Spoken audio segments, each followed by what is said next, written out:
what's beyond the reincarnation process? What's beyond the reincarnation process is what people avoid every second of the day, which is emptiness, nothingness, the void, as you said to me before we started recording. It's the void that is permeating and penetrating every space of the existence. It's nothing. It's nothing, but it's everywhere. It's the most massive thing, yet it's nowhere. So this void is just the ultimate calm. Once you let go of your mind's chatter and your mind's drama and emotions, you can start to touch the space. Once you touch it, that's it. Your life is permanently changed. In the current situation where humanity is sort of a little bit prickly and fragile, and how they're getting used to the trajectory of the cycle we consider as a spiritual, atheist, or sort of religious scope, which is where most people tend to lie in one of those three categories. How do you find people and where they're at right now in their own personal self-realization? I think human beings are generally becoming more spiritual, and the language is changing, especially in the younger generation. Like, it's a little bit skewed, but still, case in point, the word woke, being awakened. And the younger generation using the word aura to represent you're really cool, you have really good aura. So the language is subtly changing towards a spiritual field, which is so good and so needed, because spirituality is a way to end suffering, and suffering and human beings go hand to hand. So we definitely need more spiritual beings.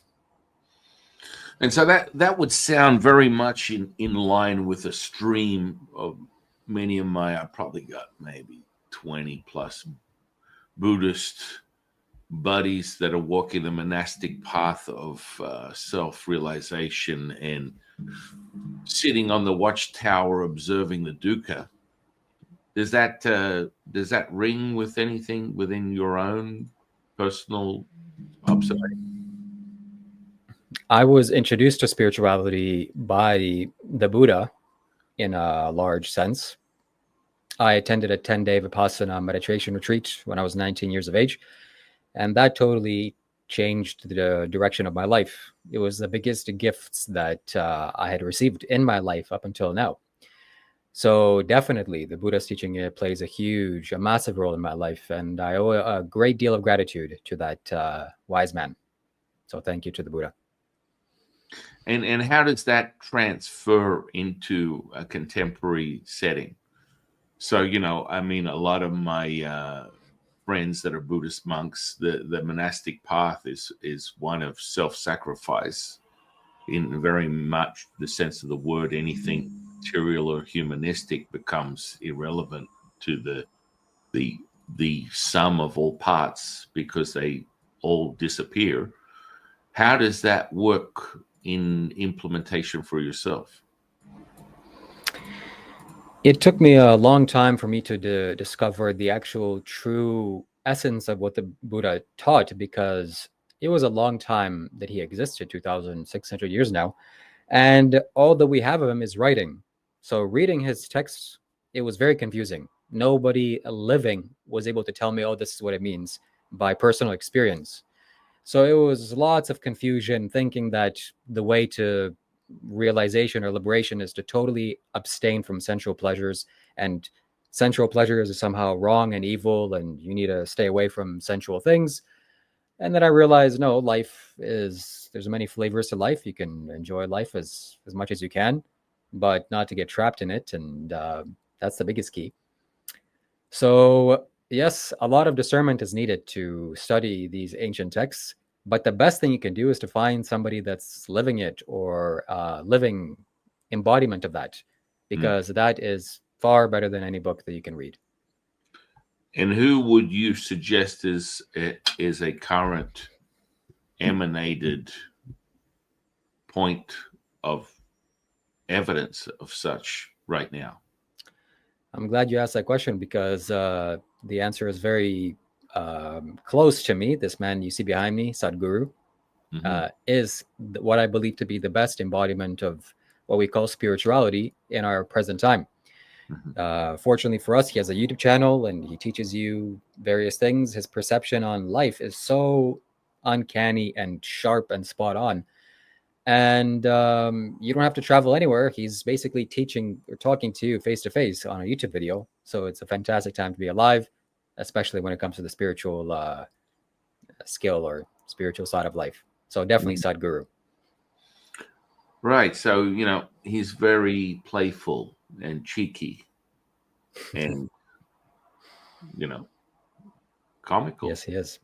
Yes. And so what do you attribute that to? What's the very essence of this type of perspective?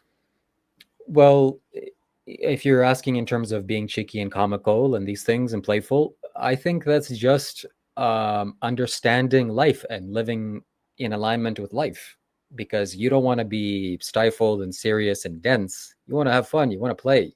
You want to have your childlike essence always. And that comes about when you realize and have wisdom and understand the nature of this existence, which is just futile and fleeting and impermanent. And that lifts the burden off of your heart, and you can play, you can enjoy, because your time here is limited. It's not a long time you're going to be here. It's a short time. And so what would you suggest is the purpose of all this? Well, I will answer how my teacher Sadhguru would answer this, because I don't have a personal answer to myself. I haven't figured out what the purpose is. But what Sadhguru would say is the purpose of life is life itself. It's just life flourishing through you, through the tree, through me, and that's the only thing that's here. Life is fantastic, and if you can get to the essence of your own life, it's just bliss. So there's no need to search for a purpose or make a purpose in your mind. Just being alive is good enough a purpose for me. And what sort of practice outside of just being now would you contribute to your own self-realization?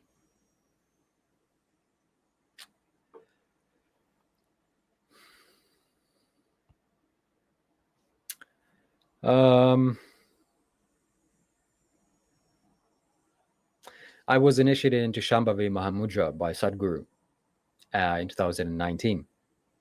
And that, I think, was the biggest contributing factor to my realization, because self-realization, you need a great deal of energy to progress in the spiritual path, and you need a method of you to attain that energy. So this practice of certain, like 7 or 8 different types of yoga postures really brings up the energy from the base of your spine upwards and makes it available. So that, I think, is the biggest thing that contributed to my self-awakening or wisdom. Are you referring to some type of energetic realization? Is that what you're talking about? Or I think that spiritual awakening or realization can be very easily defined as somebody that has seen death and sees through death and realizes death and is death, lives through death every moment. Once you've seen death, life becomes very simple, because you know the end. The end is right here. It's just going to be death. So life becomes very playful and fun, and fear and anxiety and all these burdens that are so to do with the body and the mind, they kind of get pushed aside. So death, once you understand death fully, that's it. You can live, finally. now, is that the end, or are you suggesting that reincarnation or incarnation are not possibilities, or this is the absolute end of the line for anyone who's on a journey of being? Well, some people have said, and I've observed this to be true, that there are cycles to your life every week, every month, every year, every decade. The same things come back to you. We're living in a circular solar system. The sun is spinning, the earth is spinning around the sun, the moon is spinning, or different planets are spinning. It's all spinning in a circle, and your life is spinning in a circle also. So things come to you with a similar kind of flavor, not the exact same things, but similar characteristics every so often. When you realize, oh, this is because of this cycle, or this is because of my own actions, then you can step away from the cycle. You don't have to participate in the circle. So that's on a micro scale. On a macro scale, I'm sure also once you step away far enough from this physical game, you can also step away from the reincarnation process.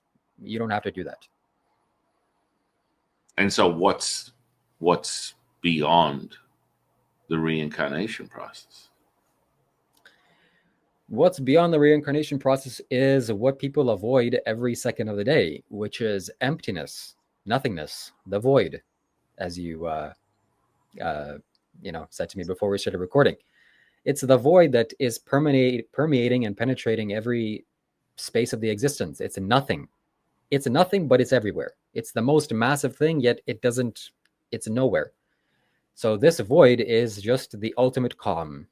Once you let go of your mind's chatter and your mind's drama and emotions, you can start to touch the space. Once you touch it, that's it. Your life is permanently changed. Interesting. I mean, as you probably know, or maybe you don't, I'm a Taoist priest, and I'm ordained in two lineages of Taoism. Fundamentally, metaphysics of Tao is quite simple. The void, the primordial mother, as we refer to it, animates consciousness. Consciousness animates spirit. Spirit animates energy. Energy animates the body, which would be the material state that you're familiar with, that is a lower frequential distortion of energy, but it's variable. And so most people walk through their life not really obtaining much insight other than they are their body, and the energy distortions from it form some type of experience. It's when you actualize, from a Taoist perspective, your Shen, which is your spirit, and you bring immortality and crystallize it within this mundane reality. So all of a sudden, things are now serendipitous, synchronistic. The void is the animation. I agree with you without question. It is everything. And quite frankly, you streamline yourself when you come to the self-realization that you're all things and nothing at the same time. That eternal immortal self becomes actualized. And then all of a sudden you hold that node of the primordial mother as what we refer to as Wu Ji. And then you evoke Wu Wei, which is effortless action, effortless effort, serendipitous, synchronistic now moments. And I believe that sounds very, very much in line with some of the things you speak of. Yet, I think the greatest awareness is what we call the great bellows. And that is, you are contracting and expanding at the same time. You're all things and nothing at the same time. But that paradox cannot be consumed by an intellect or a finite mind that is bankrupt, that does not do anything but repeat nothing. There must be more access and availability to such, and then experience becomes your best friend. And then all of a sudden, now you can emanate and embody this state that we speak of. And it's not conceptual, it's not fleeting, because, everything from the body, as you put it, and it's almost like you're in my mind, is a distortion. It is an energy potential that is a wave. And that wave is like a crescendo of a firework. It pops off and then it falls back into itself. It is impermanent, it is transitory, and it will return from where it came. And I think that, more and more people need to be given the allowance to find this great wisdom teaching. And when you do, all of a sudden, your life is very, very, very, very, very, very easy. And it doesn't require your participation at all. And I think that's the part which most people find perplexing. What are your thoughts on that, my friend? I like the part that you said your life becomes very easy. And I think that's true. I think that we may have different words about this, but I think we're talking about the same thing, the same essence. That once you get in touch with and align yourself with nature, then all of nature starts working on your behalf. And that's fantastic.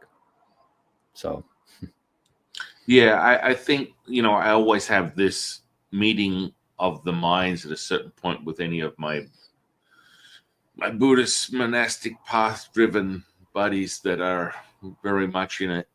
The bottom line is, you know, returning to from where you came is a beautiful epiphany moment. Yet the fundamental difference between Buddhism and Taoism, from my perspective, is quite simple. A Taoist, or no, let's start with Buddhism. Buddhism is like a pile of dirt covered in diamonds. You just take off another diamond looking for some more dirt until there's no more to be found. It's the searching for the mundane, the distortion, until there is none. I mean, I have this constant, and I want the audience to understand that not all aspects of Eastern,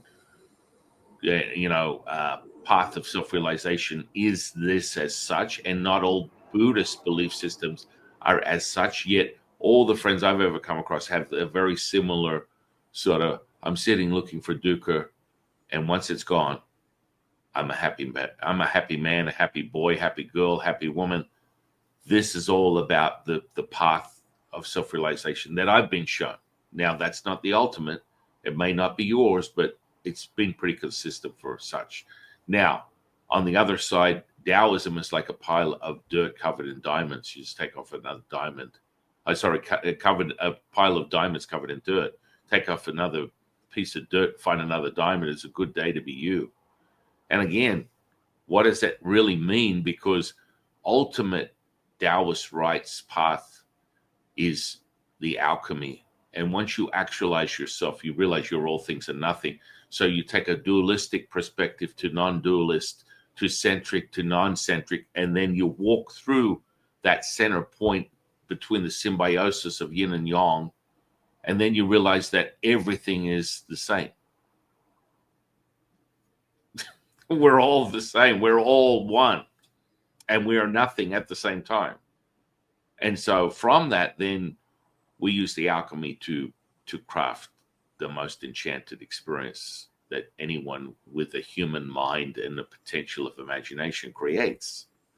It doesn't get limited by nothing. But again, that is something that is fundamentally, in my opinion, from what I've seen, from what people have shared with me, the difference between the two. I would love you to enlighten me on something. Maybe it's not even the same path you're on, nor even similar in messaging. Because Sadhguru is an interesting cat. I appreciate a lot of stuff that he puts out. And then he was like, don't get into that energy business, nonsense stuff.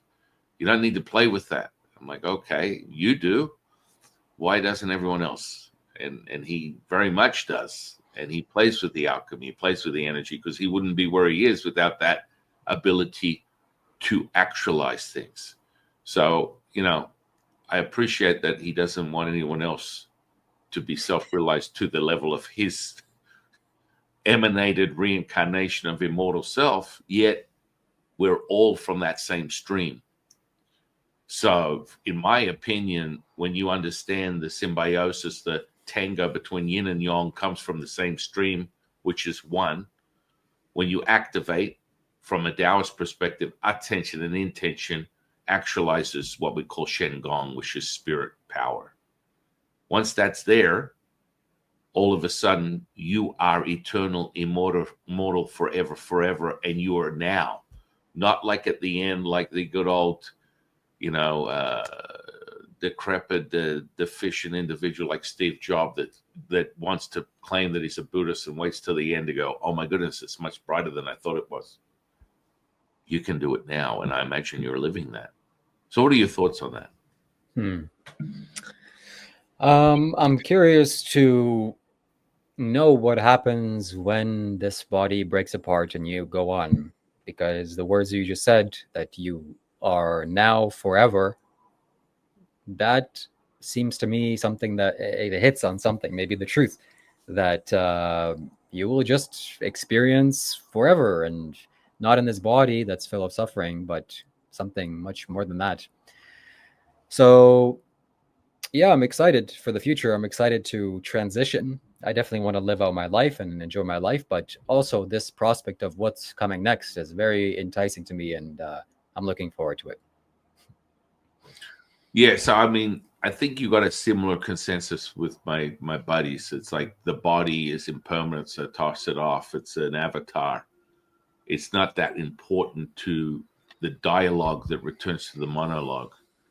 And I mean, I appreciate that, but if you're gonna, if it's your party and you can cry if you want to, don't you want to emanate and actualize self? Because the avatar is nothing more than a node point to hold your immortal self. So you're having you're an immortal having a human experience, and it's a kind of general consensus for most indigenous practices. It may be different for you, but with that understanding, what about it? I mean, you get this incredible superpower. You evoke and realize sentience, and you realize your superpower is empathy, and it has so much to offer for the human condition, to the human beingness. As your Sherlock to your Watson, through your labyrinth of your finite mind, you recognize that it's all the same. What about that? You look like you're a very young, strapping young man with a lot of vitality and potential. The excitement of the future, even though it's happening now, doesn't that excite you also? Yes, yes, it does. Mm. Now that you mention it that way, I'm curious to know what it means to be an ordained priest in Taoism. Right. Yeah. It's fun. It's interesting because I wouldn't have been my first choice.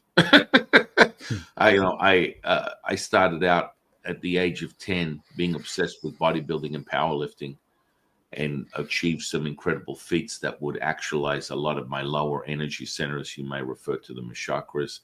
That tactile actualization made me prime and extremely fertile to, guess what, popping off into my true self.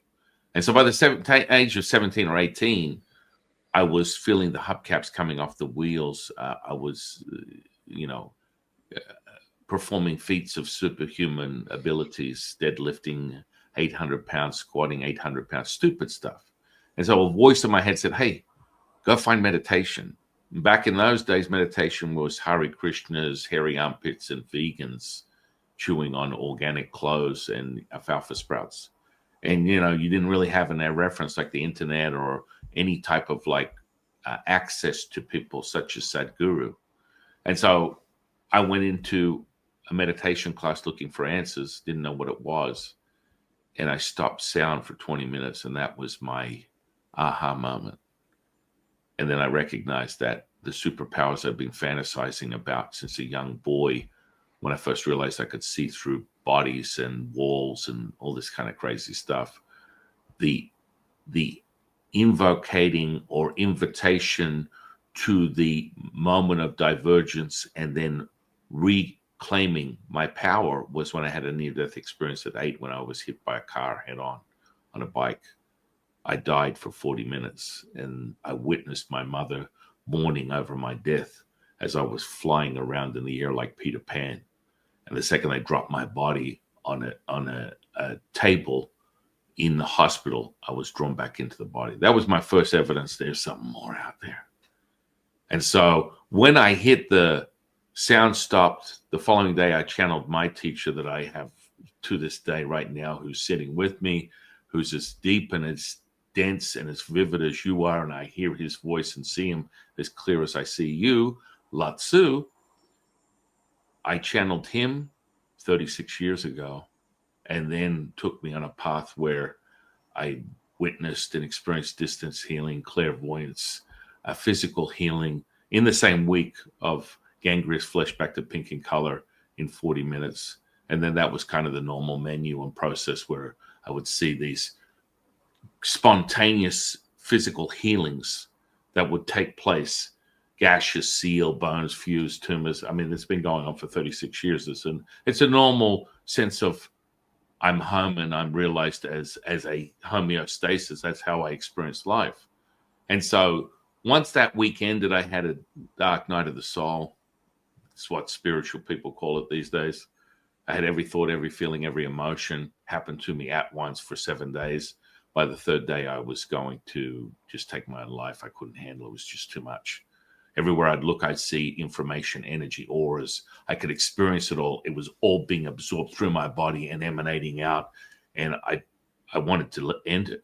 And I would go into, things like a movie theater to distract me. And, that moment we just had where you got to charge through your body, and I did, this is called union, communion, unification. Yeah, that charge that's heating up and expressing as a vibrant glow in your upper dantian, your head. Oh, yeah, baby, we have arrived, my brother. And that is where we get a taste. And so I had that taste. And so I went into the movies to avoid it all, attempting to try and escape my own head and all the visions, everything was going on. And I saw a benign, such a benign image of a naked woman walking across the screen. I threw up on the person in front of me. And by the end of that 7 days, I had gone through the cycle that I've been taught through my teachers as a 9-point cycle that can happen through anyone's human life. I experienced all of them at once. And then the other side was I got that teacher at the time on the phone, and we had rotary phones back in those days. There was no such thing as hey, pick up the cell phone. We got to find out what's wrong. And he was like, oh my goodness, this is the most profound thing that has ever happened. I'm like, I'm done. I think I'm over. I'm talking to old men that I can see. I can't escape the capture. It's like I'm on this endless, distorted visual experience. I need it to stop. Oh, no. This is, you have arrived. I'm like, no. I'm having conversations with spirits that are now talking to me, and I hear their voice and I see them, and I'm witnessing healings. I'm doing all this stuff. I'm insane. You need to help me get off this roller coaster ride. And of course, it was spoken to me that I needed to find that. So I went on a path. I found a way to get into specific monasteries in China, and I walked the path of a priest. I became ordained. Now, being ordained, with that comes the title of master. Does it mean that I've got some self-consumed, narcissistic, condescending, consumered view of my absorbed personality as being the greatest and the ultimate of everything? Absolutely not. Yet I stick to the path that has been true to me within this moment, and the experiences that I've had as true. And absolute, of course, is a subjective thing. So as a priest, you learn all these ancient practices that, in 30 years, when I refer to Taoist alchemy, I refer to clairvoyance, mediumship, channeling, physical healing, spiritual healing, anything. I teach you how to evoke those and actualize them in this material space.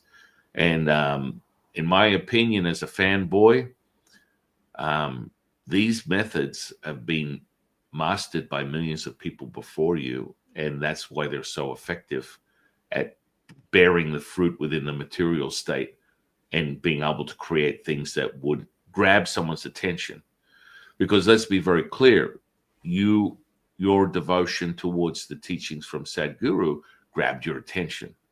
Whatever he has spoken has translated into a place of calm, a place of solitude, a place of diminished to unbelievable, untapped potential and returns that have come through your own self-realization that thoughts and feelings and emotions are transitory, they're not real. They're just a little gnat in the corner of the room that distorts your experience. And his emanated, embodied state effectively changed your life. And for, I imagine, the better. And that's the powerful part that comes. And, I refer to it as the resonance that precedes you. I help people actualize the energy potential in the space so they recognize everything is vibratory, frequential, and ultimately holds resonance. All the other stuff is a different flavor of ice cream. Oh yeah, mommy didn't give me 5 cookies when I was 5, or it's sad that I've had a tragic life. All of this stuff is a white noise distraction. Yet once you're able to codify and return to yourself, which is what I call the eternal immortal self, which is magnetic, that is the mother, you animate everything. There's no real question about a consensus necessary for a majority. You're not thinking about it. You're not sitting there calling your angels in, lighting your incense, and singing kumbaya to evoke it. Now, the magic and everything within the ancient lineages that I'm ordained in are very potent for self-realization, are the absolute and ultimate, potentially for the seeker. But the absolute and ultimate is that you return to all things. So then Taoism just fades into the background as an alchemist. Yet, if I was to do that, I would be extremely selfish and not continually teach people how to, as you put it, wake up to themselves by sharing this ancient practice. Did that answer your question? Yes, it did. Yes. I'm also curious what your thoughts are on Sadhguru. Do you watch his videos? Oh, I love the guy. I love the guy. You see, I always attribute the reason that I remembered so quickly in this reincarnation is this.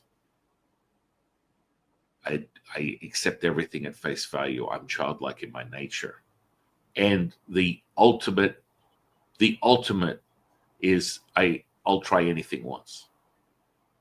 And so when I do that and there's no limitation, it speaks to you, it comes to you. You embody everything, you absorb it, and then return it back to its perfection, is what we do with alchemy. So everything's distorted. You cultivate a resonance that precedes you. When if you've ever met Get Mad Sadhguru in person or even over a digital experience, there is a resonance that you hold. And you're sitting there and you're like, holy shit, this guy is just putting out some juice, man. I don't even understand it, but I don't need to.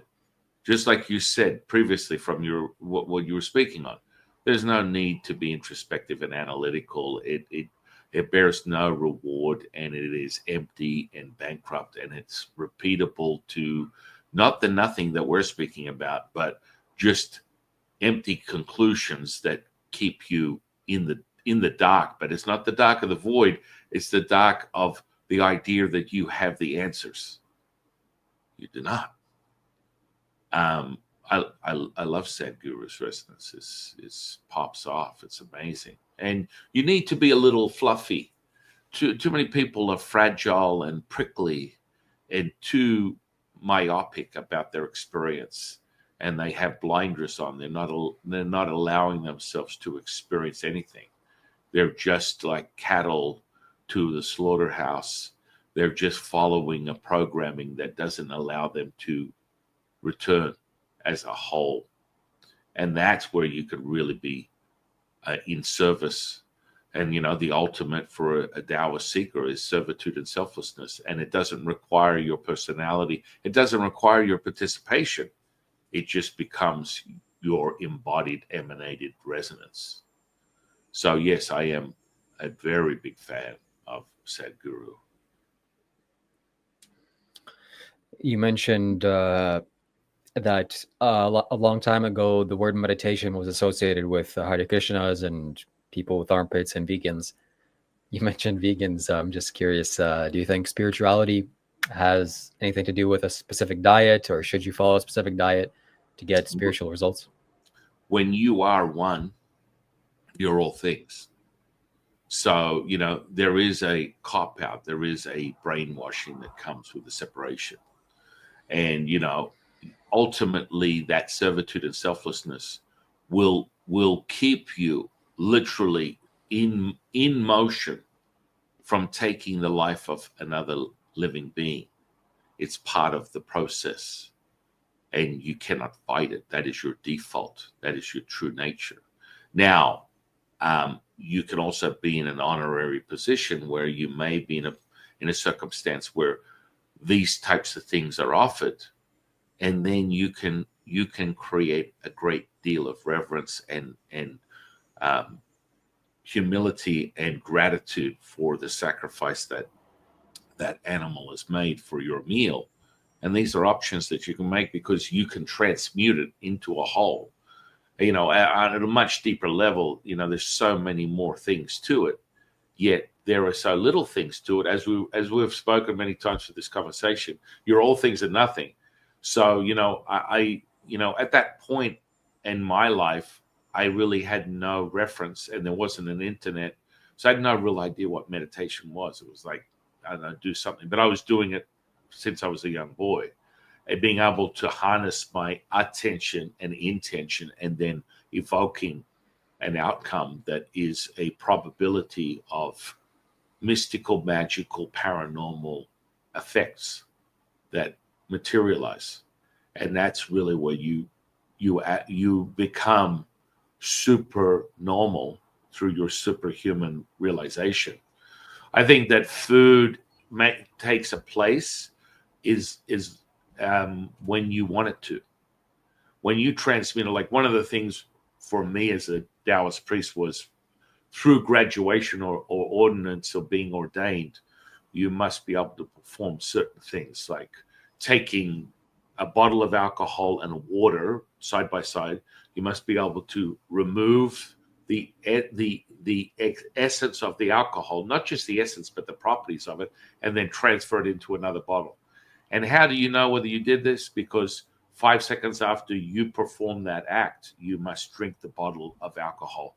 And if you are truly who you say you are, you will have performed an act that is beyond this realm. And so this is part of actualizing and unifying energy, because we are all one. When you recognize Sadhguru is an emanation of purity, of wholeness, just as you are, just as I am.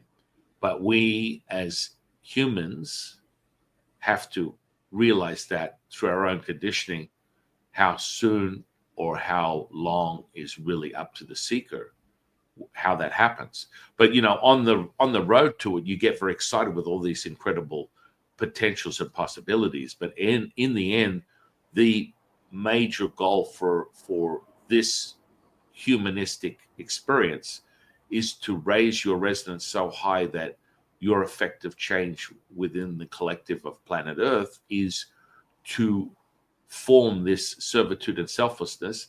And from that, you acquire sentience. And furthermore, you recognize your superpower as empathy. And then there can be a universal, emanated, embodied love, not this subjective hallmark throwaway version that people tend to just chatter away at. Oh, you must be love. You must be whole. You must.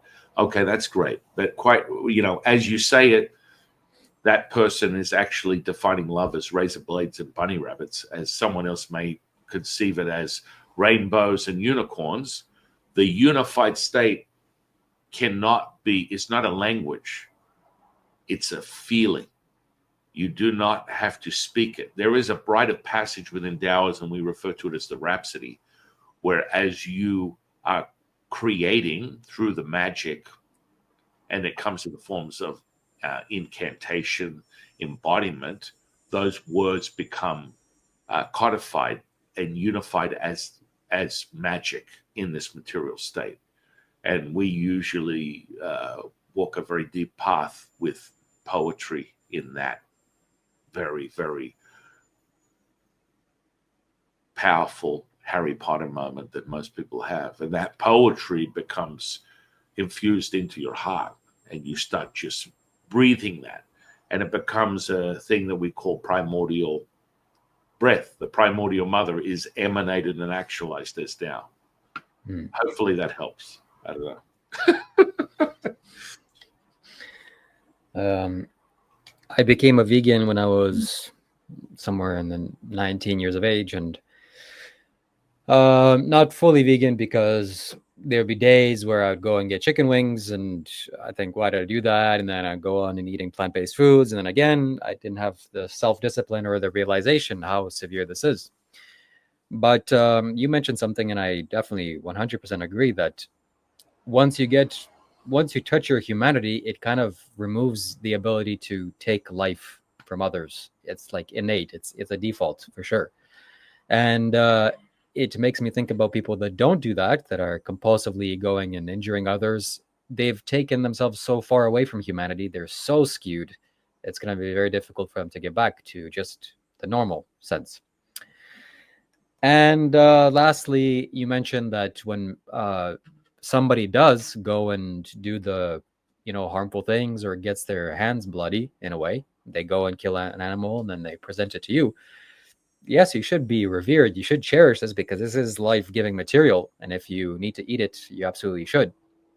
Yet, I want to make a distinction, because the animal doesn't sacrifice anything, I would think, or I would say. Like the human being goes and kills a chicken or a pig or a goat, but the animals don't want to get killed. If the animal was sacrificing itself, like, okay, please kill me and I'll give you my life and you eat it, then I would understand. But right now, that's not the case. And I think a lot of people have to change their diet and really make the discipline to change this, because this will make the planet Earth so much better. Well, yeah, there's this invisible mechanism, and how to most people are, I would say, on planet Earth right now, I would say, from what Lutzu's telling me right now, is it's probably 80% of the population still have that ability. Strangely enough, it would seem, but you see, they're captured by the mind melting effects of authority, and because of the way they're conditioned when they enter into this world, they're conditioned with their environment to be subservient as such, and to conform and to bend their knee to authority. And from that, you become a lamb to the slaughter. And so, in essence, they're still in touch with this. And so, and when I say that, that means that, in essence, if out of 10 people, and I walked up to them and I gave each one of these 10 people a gun, 8 of the 10 would not be able to pull the trigger if they were firing at another living being. But then there'd be 2 that would be so disconnected and distorted that they're so far removed from themselves, which is wholeness, that the act of taking life would not, it would be very much in line with the sociopath because of their conditioning. And it doesn't have to be a pity party where oh my goodness, that's so sad that someone doesn't have that ability. But in essence, once they've squeezed the trigger, they evoke their sentience, and then there's remorse and pain and suffering and guilt and a purgatory that they must live in for the rest of their life. And that's part of the double-edged sword that they're experiencing. Does that make sense? Yes, it does. You mentioned that there's Lao Tzu next to you. Mm-hmm. I'm assuming that he's not physically there. He's energetic. Well, he's as physical as you could get. It's like, put it this way. If you're energetically sensitive, and when you loosen up and open up because of your own vitality, your energy sensitivity is quite high when you allow yourself to. Your channel is super clear, very pure. So, you can experience much deeper levels of sensory perception than the average detached, delusional individual that has not any purpose or focus on complete and absolute surrender. And so, yes, he is as tangible as you could get from a visual effects perspective. He's as vivid as I see you and I hear him, as well as I hear you. For others that are on the path Um, he loves to evoke an awareness by walking through their bodies and having them feel the emanated effects of his energy as an immortal. And furthermore, when I channel him through my body, the emanation of that is second to none, and most people consider that a healing in of itself. And of course, I'm absent. I'm just an observer witnessing his transfer. But it's so funny because you'll find that he is as cheeky and as funny as Sadhguru is. And whenever, if you ever get curious, you want to look for a transmission, they're all over my channel. Just go look for one and you can find one, and you'll be like, oh my goodness, he is kind of cheeky. Yeah, he is, because it's very funny. It's like people come to myself, and I don't go any further for answers, as my dialogue with him is the monologue with the mother, true source, true transfer of information, energy, frequency. And so one of the funniest things is like, oh my goodness, what's happening with 2025? Death, destruction, financial ruin, the whole thing. Without question, the first thing he would say is like, imagine you're like a grain of sand, asking the beach, what are we doing today? Fall back into the beach and be realized. And I go, wow, you can't make this stuff up, man. And the union and the communion we're having right now is this visceral, kinesthetic, somatic response to holding resonance, holding court, holding this unified state. And you feel it and I feel it. That's when we know we are at one. Yeah. Yes, I'll definitely take a look at the transmissions you did with that being. I'm very curious now to see that. Yeah, you will, and the craziest thing is you feel his entry. I'm always emanating his resonance because I'm just like an avatar of such, but I don't ever claim to know anything. I'm as dumb as rocks. Yet he makes me look very, very like evolved. Put it that way. When I want to speak something, there's a lot more depth to what would perceive as coming out of my mouth as something, but it's not really me. It's just information that he's sharing with me. I'm kind of like cheating. I'm cheating on the exam of the human condition by being given this information, and its wisdom teaching is beyond the words, beyond the body, and that's where you feel into it and you realize, yeah, I'm right where I need to be. And it's really what it's all about. Sadhguru, Latsu, we all come back to that same place. You, myself, and being able to, get rid of or dissolve the prickly, fragile state that human beings are in, and recognize we are from one stream, is when magical and mystical things take place. And it could be as simple as just being whole and holding court and dissolving the dukkha, as my dear friends put it. And that's okay. I mean, I've had this conversation many times. They're like, saying I'm not interested in the energy potential. It actually irritates me. I'm like, wow, that's what excites me. I just want to get in there and play with it even more. No, I'm just about, and these guys are super evolved energetically and can do all the things that I do, but they're like, nah, it's not my get. It's not my, as Austin Powers would say, it's not my bag, baby. It's not, and people, I think this is the funny part, my friend, is like, people can't understand this. They're like, well, why wouldn't you? Because you're still in awe of something that you believe is beyond you, that you have to be a certain way. And like, when you recognize that we are all the same, that every flavor is the same, yet so many people get caught up. Well, if you could do this, why wouldn't you do this? Because we choose not to, or we choose to, and we refer to that same cohesion, which is a whole stream, and it all returns back to the same. All rivers return back to the ocean.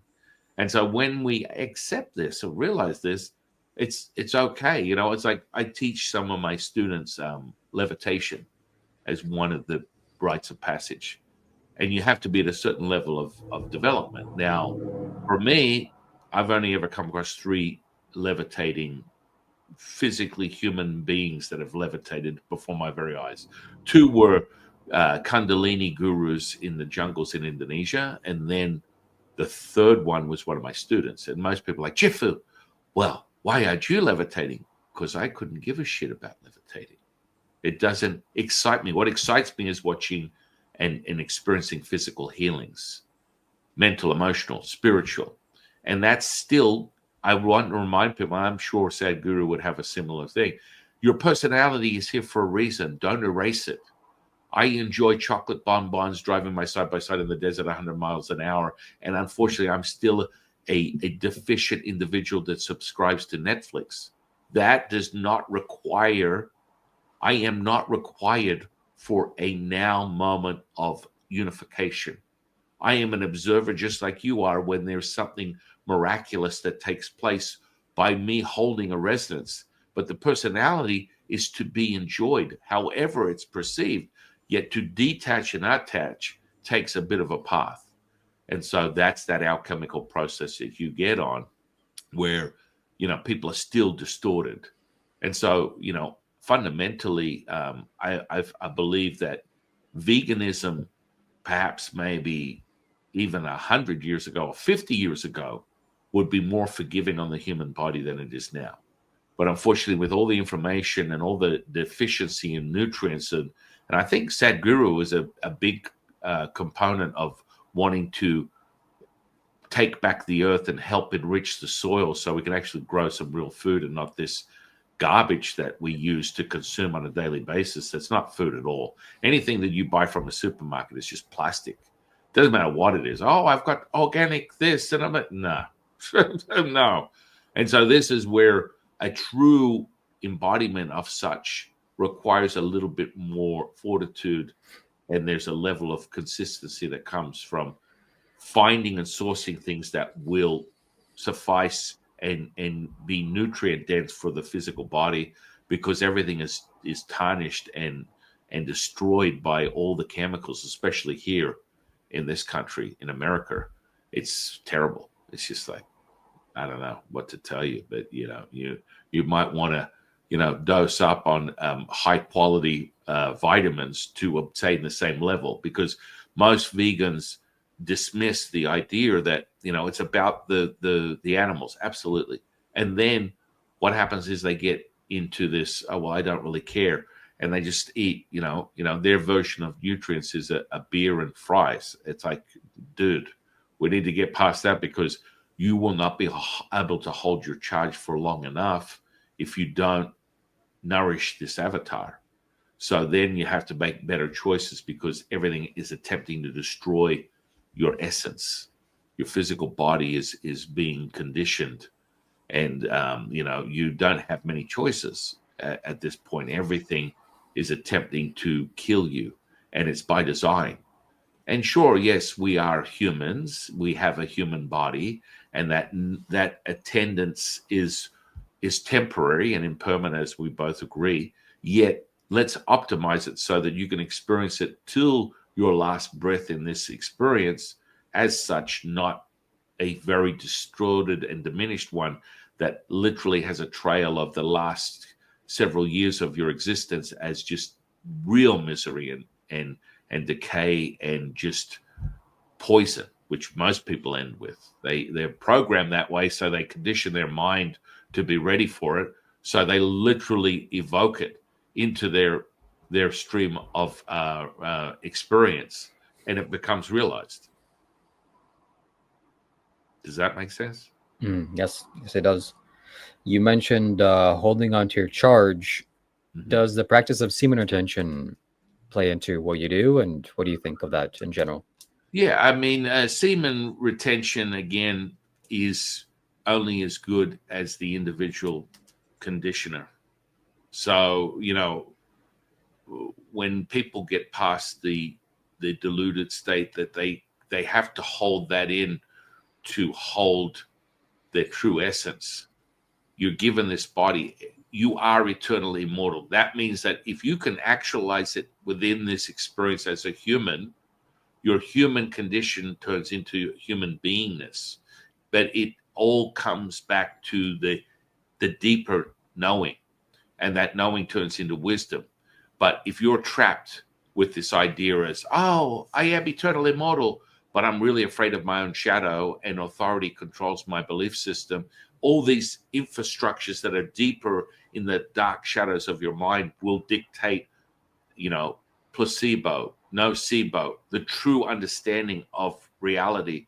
And that's why evidence-based stuff is so important. If you can manifest, that's a very cheap word, but create in this realm through alchemical processes, what we do within Taoism, there is no question. You shift from a thinking to a knowing through the feeling, and all the other finite distortions just fall away. Yet there must be evidence. And so most people go, yes, I know it's this is not the end, or this is not death.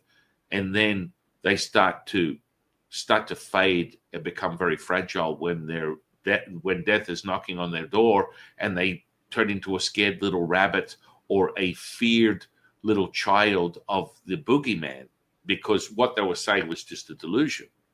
They did not embody it. They didn't breathe it. They didn't know it. They didn't go from knowing to wisdom. And from that, it's that path. So semen retention, if you're not completely cooked in your own conditioning of such, knowing that you're all things and nothing, which is a rite of passage and an alchemical rite of passage that makes it possible because you have repeatable experiences that are undeniable. The intellect, the finite mind cannot make sense of it, so it gives up at a certain point, because one event happens after another. You're like, oh, screw it. I'm not using this side. It's over. You win. I'm recognizing that this is all one stream. So most people, when they go on the path of semen retention, are not completely cooked. So in actuality, they're still very much in the body. They're still very much about the body, and they're stuck between the energy from that metaphysical cycle that I spoke of. They're stuck between the energy and the body. And so what happens is impermanence will show itself. As you become more and more inverted, the more you draw that semen into the core of yourself and holding that as if that is your life force, which in many indigenous practices, this is true. But when you are able to transmute it into a recirculation of energy, whether it's a physical charge or a visceral somatic charge that's in the body, that you believe you're retaining that essence from a physicality perspective, which again, you have to be able to be at a high level of alchemy to transmute it, just like I transmuted the alcohol to the bottle from one transfer to another. You do that with the alchemy. So holding that in, generally speaking, if you have a fragile mind, which most people do because it's a piss in the wind type of experience, they will recognize that they are not what they say they are, because it starts to accumulate and there's more adverse effects that start taking place because they're too inverted. And now within yin and yang inversion, yin is the absorption of all colors, yang is the emission of all colors. And your ability to blend the two together and unify them as one is the repelling and polarizing effects of yin and yang. And at one point it repels, at a certain threshold, it will merge. But you have to be able to craft that. And there's methods. I've been teaching it for 30 years. It's been going on for, in my opinion, millions within Taoism. But consciously, if we want to talk about a human timeline, 6000 BC is the first transcribed evidence of Taoist alchemy. And it's been very effective at serving people to be self-realized. So in essence, semen retention can be problematic for most people because it's just in their mind. And they believe, oh my goodness, I'm feeling more of my essence and I'm holding on to it and I'm not releasing it. Yet you are. Because the second you put your intention to something, you are the definition of divergence. So Nigong, which is what I teach people, which is internal power, is evoked from Nidan. Nidan is internal alchemy. And so when you're able to evoke that power, you can be everywhere at once. So you're all things and nothing. This is not some bullshit like throwaway. And so you go beyond like people talking about OBEs, MBEs, astral projection. You are actually able to emanate this, what we call substance, fajin, at the now moment, and it is everywhere. And you will have one evoked evident moment after another. So the idea of semen retention is more a lure to distract an individual from their own potency, because until they can transmute it, it actually, it's like backing up, like having your septic tank, if you know what that is, backing up into the house. That's what happens when people continue down that path, and they're not continually reinforcing this true evidence of self as whole, and being able to show it, because you can transmute anything into anything, as the old expression, as I think many of my Christian friends would refer to, turning water into wine, as Jesus would say. This is the truth. But it's until it's actualized, it's contemplation, it's transitory, it's impermanent, and there's many pitfalls that come with not being actualized. Does that make sense? Yes, it does. And the last thing I was curious about, the last question I have for you is, how did you get into Lao Tzu and having him be next to you and this whole experience? Yeah, I mean, that was the part. Like when I talked briefly, it was like, okay, so I went to the meditation class, and I had no expectation. This little grandmaster, 4'0" woman was holding these free meditation classes in a rec center that I could get to. I found it in a classifieds in a newspaper. So when I turned up, there was half a dozen misfits like myself, all different types. I was an overgrown ape. I looked like a gorilla. Everyone was looking at me like, what is this, mutation doing here? Like a real life, He-Man. What is he turning up? What exactly do you think you're going to get out of this? You're in the gym's down the street. So the grandmaster didn't make anything of it. She wasn't blowing one way or the other, but I'm sitting there attempting to form what they referred to in those days. I never knew what it was, the lotus position. And I just looked like an ape scratching his ass. My back was in pain. I was more concerned about what was going on outside. Ambulances, dogs barking, people screaming, because it was in a pretty desolate, sort of depressed neighborhood. So I was like, okay, I'm probably going to have a bigger issue about getting back to my car without getting shot or killed. And so my mind was not in this space. I'm like, well, I'm not going to get this, because from everything I know, it's about the mind. It's about controlling this state. It's about finding emptiness and all this kind of stuff. It was just what I could find in the library. So I'm sitting there, and this woman's like, okay, when she's standing up and I'm hunched over, she'd walk up to me and she'd be up to here, standing up. And I'm like, oh my goodness. And she's looking at me and not making anything of it, not telling me to be in a certain position or anything of that nature. And the rest of the misfits were in their lotus position. They were holding their hand mudras. They were getting, all of this stuff was happening. So the hand seals, as we put it within Taoism, they were holding a hand seal, and they were evoking an energy that was in their mind supposedly coming through them, whatever.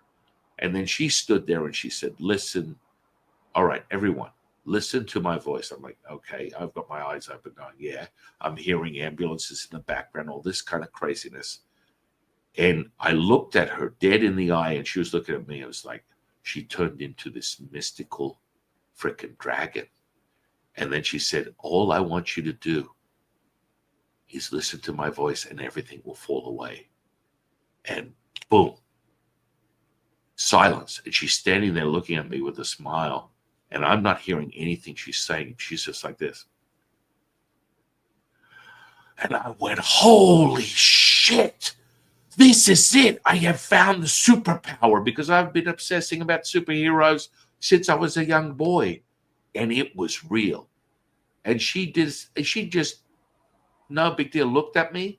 I'm having this moment of absolute self-realized epiphany. And she just walked around the room and there was just no sound. All the banging, everything disappeared for 20 minutes. I couldn't believe it. And then furthermore, the dragon part, that I just kind of let go of because I thought I was losing my mind. But then the sound thing didn't happen for a minute, didn't happen for a second. It was 20 minutes. And then her voice started to fade back in. And I'm like, I have no idea what this is, but I want it. And I'm going to find it. And so the voice that was telling me that said, go and find channeling. So the next day, I found a classified for a channeling class. I turned up to that, and the guy's like, no. What? Whoa, whoa, whoa. No, no, no, no. And he's looking up at me like, no, no, no, no. You're not. No. What? Hang on, I haven't even asked. You're in the wrong place, my friend. I'm like, no, I'm here for the channeling. No. I'm like, please.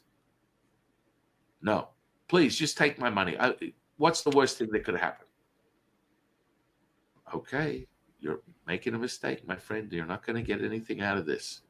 And within 10 minutes of him evoking his teacher to come into the room and basically actualize everyone's spirits, Latsu came in like a runaway train. A beam of light surged through my whole body. I was emanating a visceral kinesthetic somatic heat that everyone in the room stopped.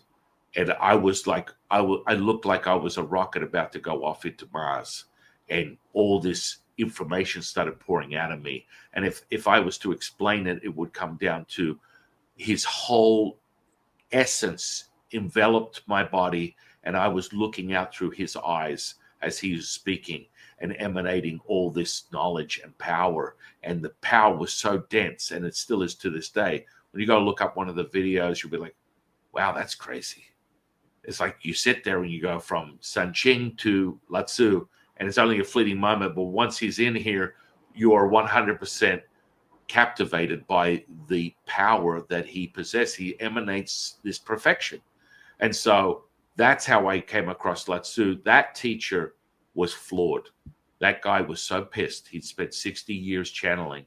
Some buffoon, some meathead walks into his channeling class and evokes a resonance of an immortal that was nothing like anything he had experienced. So he chose to allow me to go to his clairvoyance class the next day. And then it just got even worse. I actually revealed things about him that he never thought I would be able to do. It's like, what the hell? Come to the next class. And I'm like, yes.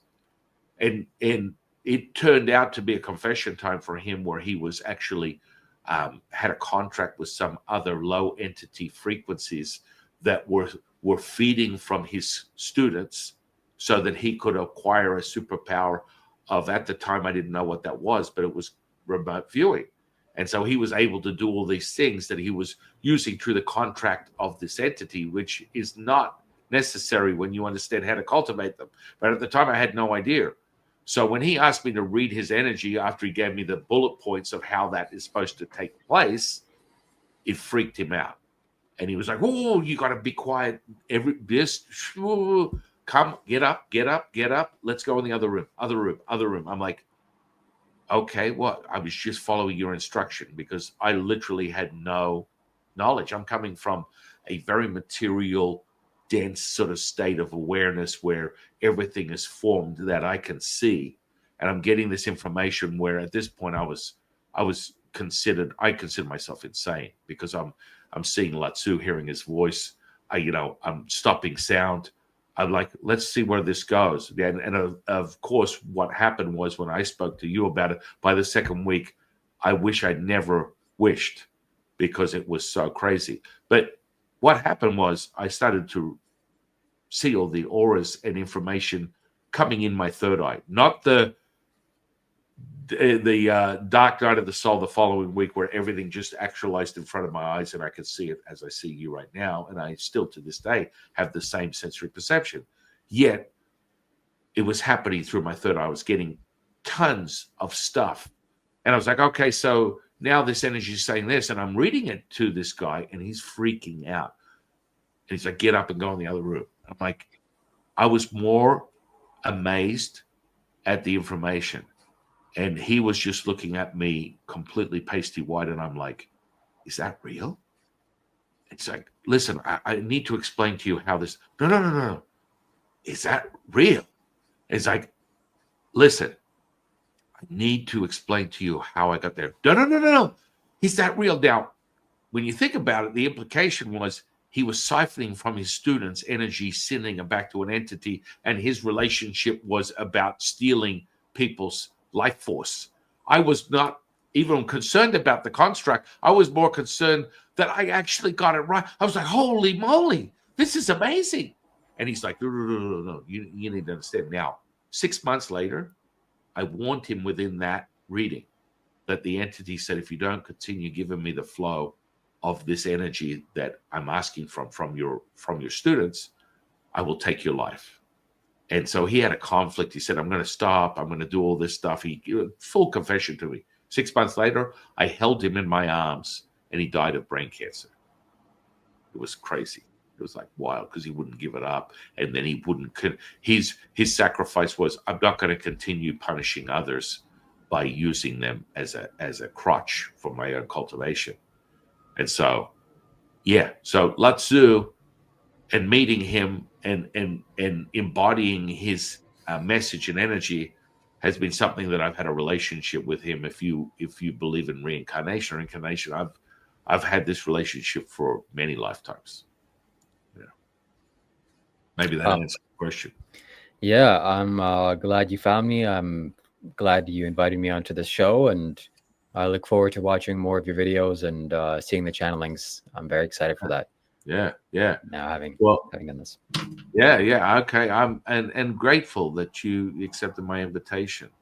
So I'm going to put your social sphere and interweb under this podcast, and I'm going to get people to funnel over to your teaching and get more of an understanding of all the wisdom teaching that you share, because we can never have too much awareness of self, and then bringing them to that stream and being able to actualize it for themselves. There's a million ways up the mountain. You say tomato, I say tomato.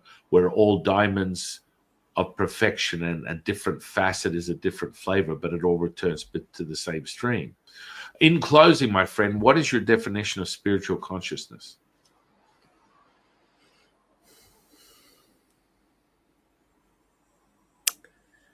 When your mind quiets down, what you feel behind your eyes, the stillness, the silence, I think that's a good definition. That's how I would describe it. Beautiful. Never the same answer. Over 400 podcasts, never got the same answer, as I should not, because we'll go back to we're different facets of the diamond of perfection, and I gotta love it. So I want to thank you, my friend. Appreciate you and everything that you emanate and embody as whole. And I want to thank the universe for bringing you into my life. I want to thank the audience for sharing their time with us today. I am your humble servant and Sifu, Taoist Master San Qing, and I'll see you in the next one, guys.